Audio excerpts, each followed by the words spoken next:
Você já mandou uma mensagem que não devia ter mandado. Já respondeu quando devia ter ficado quieto. Já discutiu com alguém que, no fundo, você sabia que não merecia nem a sua atenção.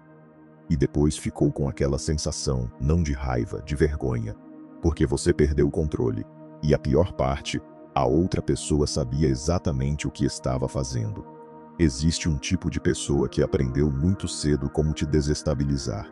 Ela não grita, não ataca diretamente.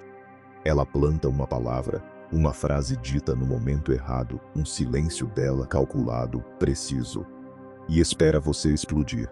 Pensa em alguém assim.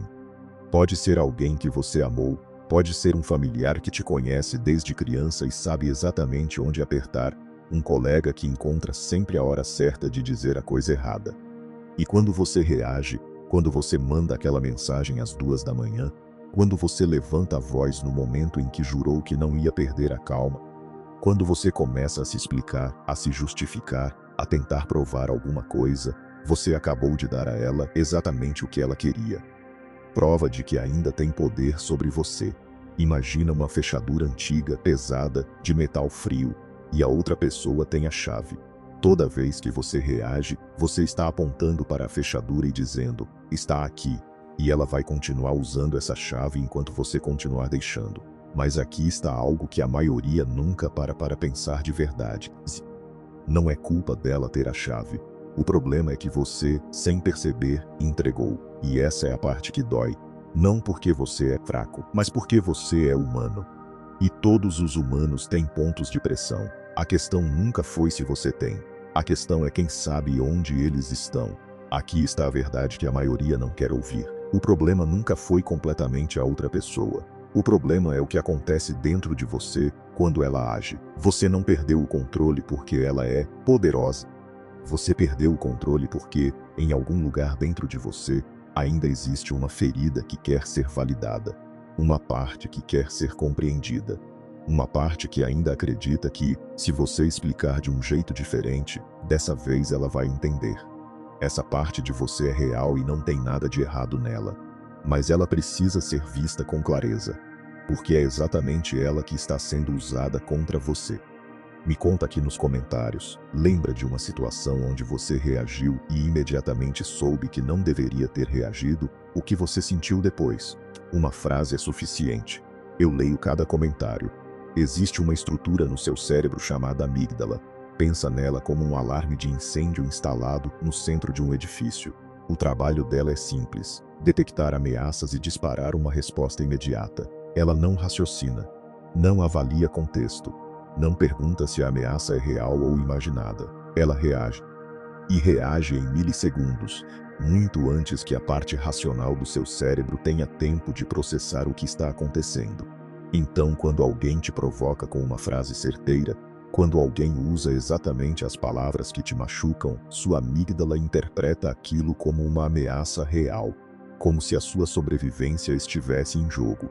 E antes que você pense, antes que você escolha, você já reagiu. Não foi fraqueza de caráter. Foi biologia sendo explorada por alguém que aprendeu o seu padrão. Marco Aurélio governava o maior império do mundo conhecido. Tinha inimigos reais, generais que o traíam, senadores que conspiravam contra ele, guerras que duravam anos. E em meio a tudo isso, ele escrevia num diário pessoal, um diário que nunca foi feito para ser publicado. Reflexões sobre como manter a mente limpa diante do caos. Pensa nisso por um segundo. O homem mais poderoso do mundo conhecido precisava escrever para si mesmo sobre como não perder o controle. Porque ele sabia que o maior inimigo não estava no campo de batalha, estava dentro dele. Numa dessas reflexões, você tem poder sobre sua mente, não sobre os eventos externos. Perceba isso e encontrará força. Sêneca foi mais direto. Ninguém pode te machucar sem a sua permissão. Não porque a dor não existe, mas porque a reação é sempre sua. Sempre. E Epicteto? Epicteto foi escravo. Não de forma metafórica, de forma literal. Não podia controlar seu dono. Não podia controlar as correntes. Mas descobriu algo que nenhum senhor, nenhuma corrente, nenhuma lei podia tomar. A forma como respondia ao que acontecia com ele. Um homem sem liberdade física. Mais livre internamente do que a maioria das pessoas livres. E é exatamente isso que o silêncio seletivo representa. Não é calar a boca porque você tem medo. Não é engolir a raiva porque você é covarde. É a expressão mais alta desse controle. É você dizendo sem dizer nada: eu conheço o jogo que está sendo proposto. E escolho não jogar. Toda provocação tem a mesma estrutura. E quando você a enxerga com clareza, ela perde boa parte do poder. Primeiro, um gatilho calculado. Uma palavra, um tom, um timing específico. Algo que foi escolhido porque a pessoa sabe que funciona em você. Como um pescador que conhece exatamente qual isca usar para cada tipo de peixe. Segundo, uma espera. A provocação é lançada e a pessoa aguarda. Ela quer ver o que você vai fazer. Terceiro, a recompensa, que é a sua reação. Quando alguém consegue fazer outra pessoa reagir, o cérebro dela libera dopamina. Dopamina é o mensageiro químico do prazer, da antecipação, da sensação de conquista. É a mesma substância que faz alguém continuar jogando um jogo, mesmo quando está perdendo. Quando você reage, a dopamina vem. O circuito se fecha com prazer para ela. E o que ela vai fazer no futuro? Tentar de novo. Mas quando você não reage, a linha fica no ar, sem tensão do outro lado. O pescador fica olhando para a água parada. E eventualmente recolhe a linha e vai embora. Quando você para de reagir, algo estranho acontece. A outra pessoa escalona. Manda mais mensagens, levanta mais a voz, tenta de outras formas. Isso te confunde num primeiro momento. Você pensa: se eu não reagir, por que piorou? Porque o silêncio quebra o roteiro. Pensa num ator de teatro que chegou ao palco para uma cena que ensaiou centenas de vezes. De repente, a outra pessoa simplesmente não está lá. O ator fica parado, sozinho no centro do palco com os holofotes em cima, e não sabe o que fazer. Quem provoca depende da sua reação. A provocação tem uma função: gerar uma resposta que confirme que ela tem controle sobre você. Quando você não responde, essa confirmação não vem. A psicologia chama isso de extinção comportamental. É como apertar o botão de um elevador que não desce. Você aperta uma vez, duas, 5 vezes seguidas, e em algum momento para e vai procurar outro caminho. Porque o botão claramente não está respondendo. O seu silêncio é isso, um botão que não responde mais. O que torna esse mecanismo tão eficaz é que ele se aproveita de algo que deveria ser positivo: a sua capacidade de se importar. Pessoas que não se importam genuinamente com o que o outro pensa não reagem com a mesma intensidade.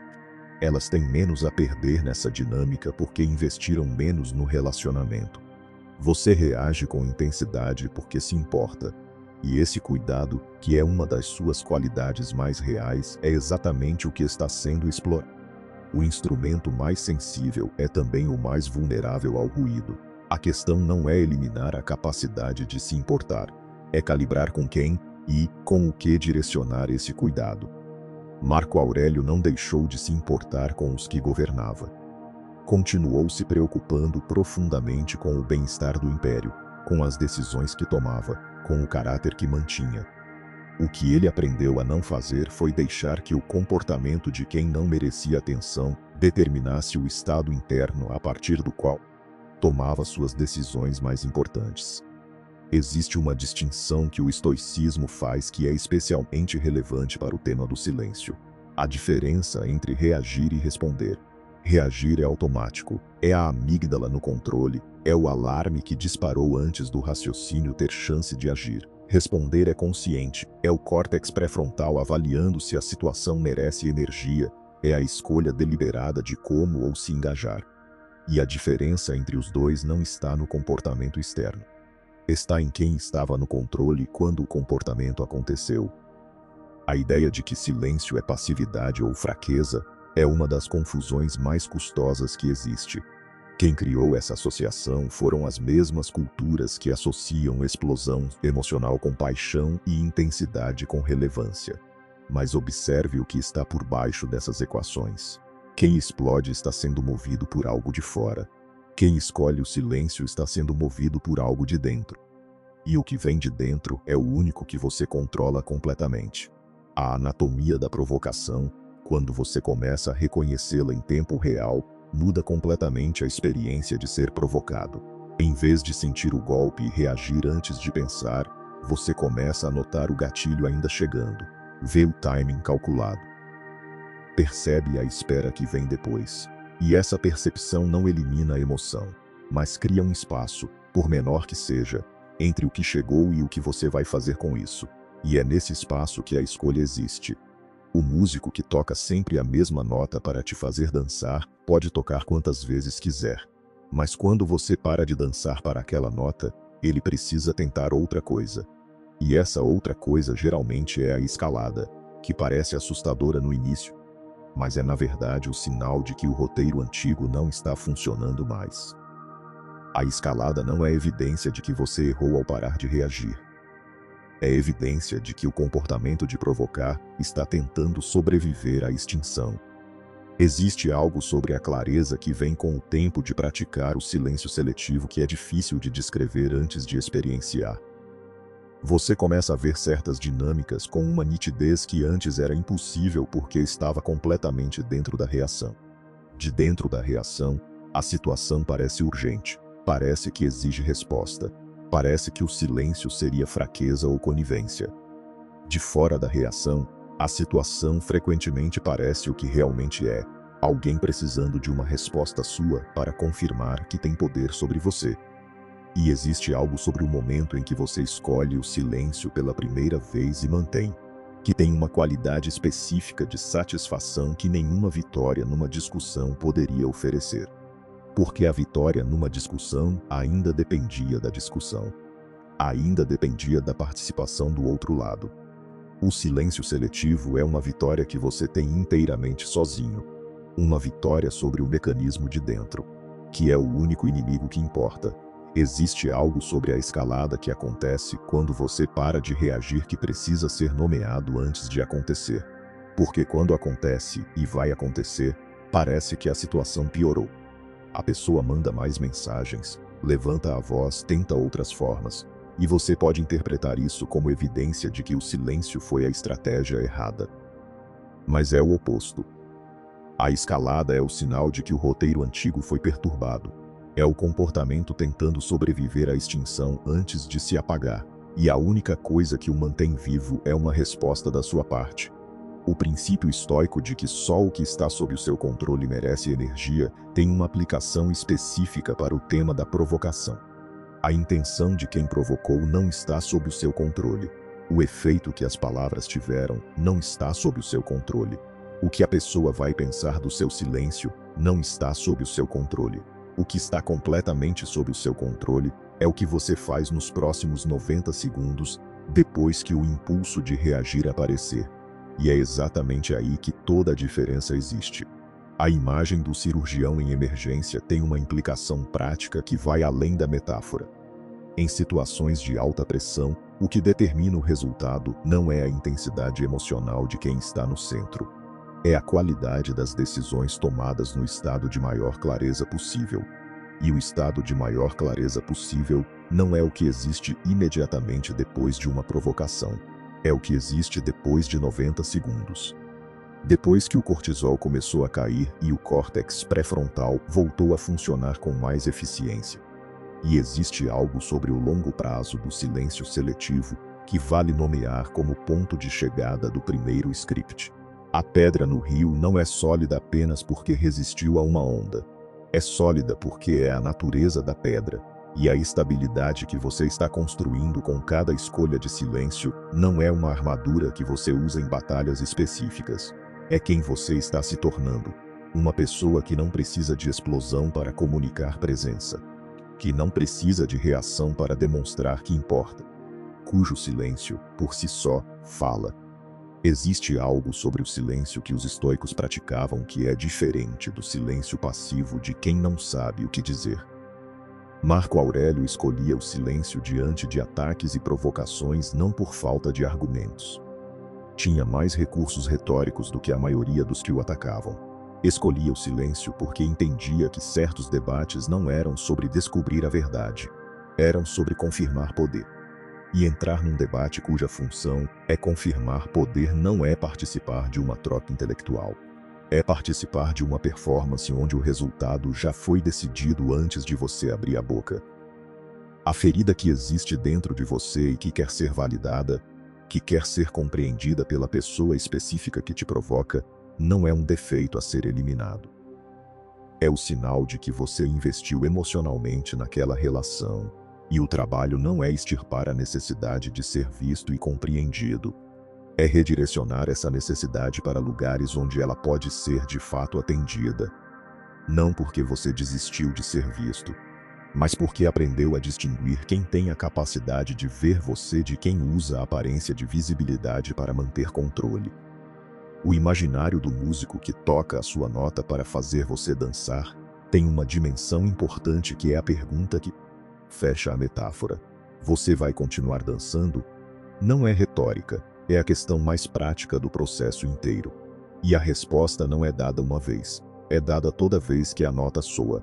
E com cada vez que você escolhe não dançar, a resposta fica mais fácil, o passo fica mais claro, e eventualmente a nota deixa de chamar na mesma frequência que chamava antes. E existe algo sobre o paradoxo do respeito que o roteiro descreve que tem uma implicação específica para relações que importam genuinamente. Quando você para de reagir com urgência às provocações de quem importa, algo pode mudar na dinâmica. Porque a urgência emocional da sua reação frequentemente foi usada, inconscientemente, como substituto para a conversa real. Quando você para de alimentar o ciclo de provocação e reação, cria espaço para que um nível diferente de comunicação apareça. Não sempre, mas às vezes. E esse espaço não existia enquanto o ciclo estava operando.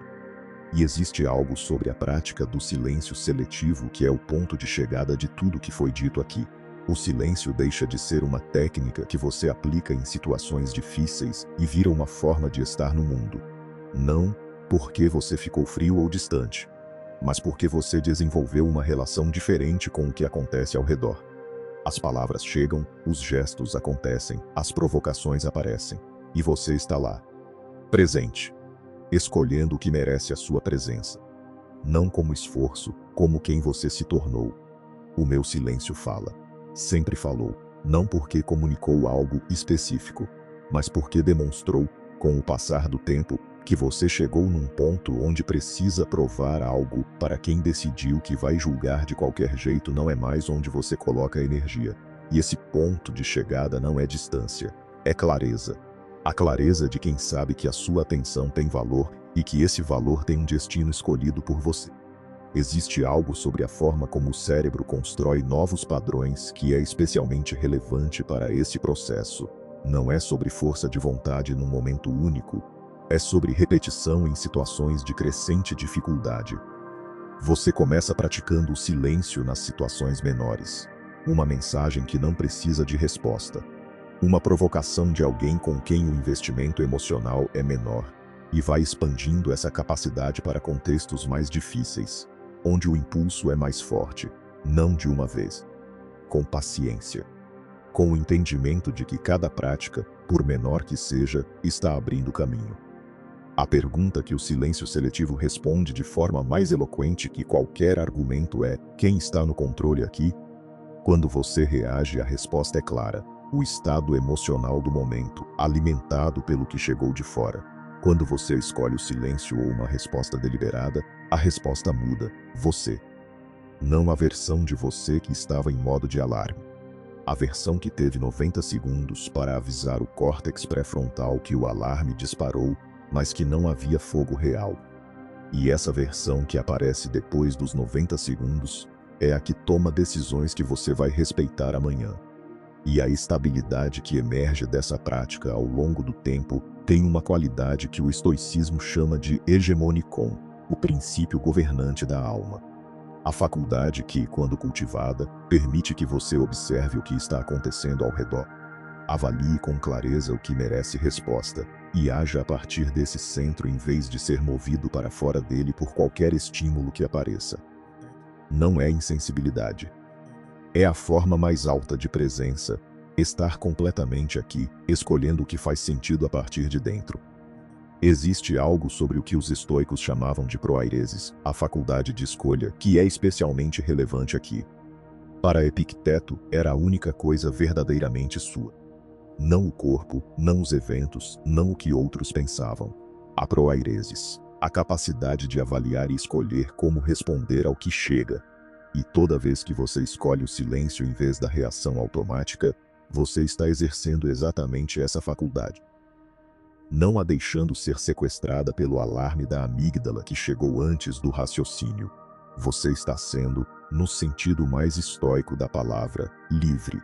E o caminho de floresta que foi se abrindo ao longo dessa prática não tem um ponto final definitivo. Não existe um momento em que você declara que nunca mais vai reagir quando não deveria. Mas existe um ponto em que o caminho novo é mais fácil do que o antigo. Em que a natureza de quem você é na maior parte do tempo é a de alguém que observa antes de reagir, que percebe o roteiro antes de entrar nele, que sabe a diferença entre responder e reagir, e que escolhe na maioria das vezes com clareza.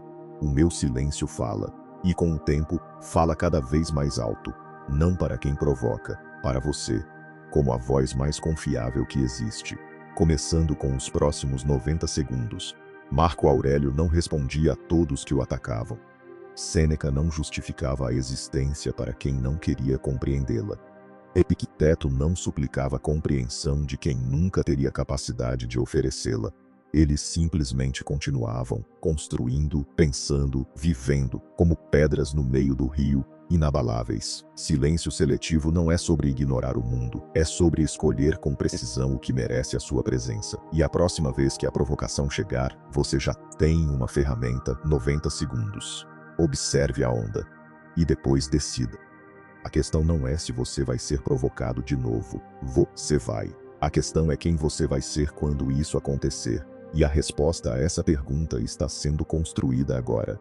Domine sua mente ou será dominado por ela. Esse é o equilíbrio estoico. E ele começa com 90 segundos. Você não é mais a pessoa que perdeu o controle. Você é a pessoa que entendeu por que perdia. E escolheu parar.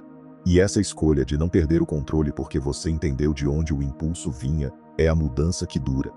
Não a supressão. A compreensão que torna a supressão desnecessária. O meu silêncio fala. E o que diz é mais poderoso do que qualquer argumento poderia dizer, porque não pode ser refutado, não pode ser manipulado, não pode ser revertido contra você. E quando a próxima provocação chegar, você não vai precisar lembrar desse conteúdo conscientemente. Vai simplesmente respirar, observar e contar. E nesse espaço, vai encontrar quem você escolheu ser. E a pessoa que você estava sendo quando reagia demais, não era a versão de você que você mais respeita.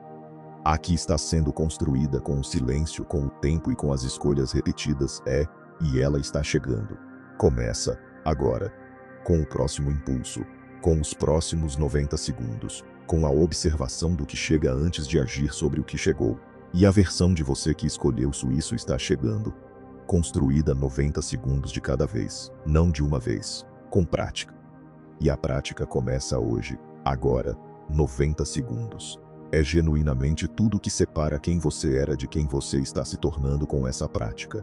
Começa agora. O meu silêncio fala.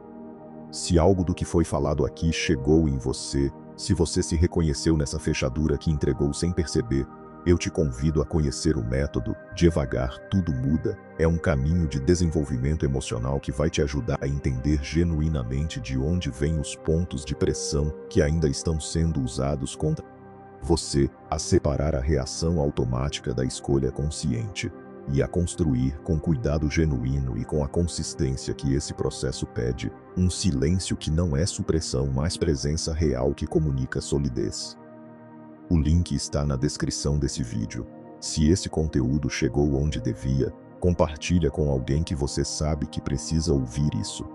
Aquela pessoa que você vê reagindo sempre se arrependendo, que está perdendo relacionamento, oportunidades e energia por um mecanismo que nunca foi explicado com clareza para ela. E se ainda não acompanha o canal, inscreve-se agora, pois toda semana tem conteúdo novo por aqui, pensado com cuidado para pessoas que estão levando o próprio desenvolvimento a sério. Ativa o sininho para continuar essa jornada e ficar por dentro dos próximos conteúdos. Vejo você no próximo vídeo. Lembre-se, devagar tudo muda.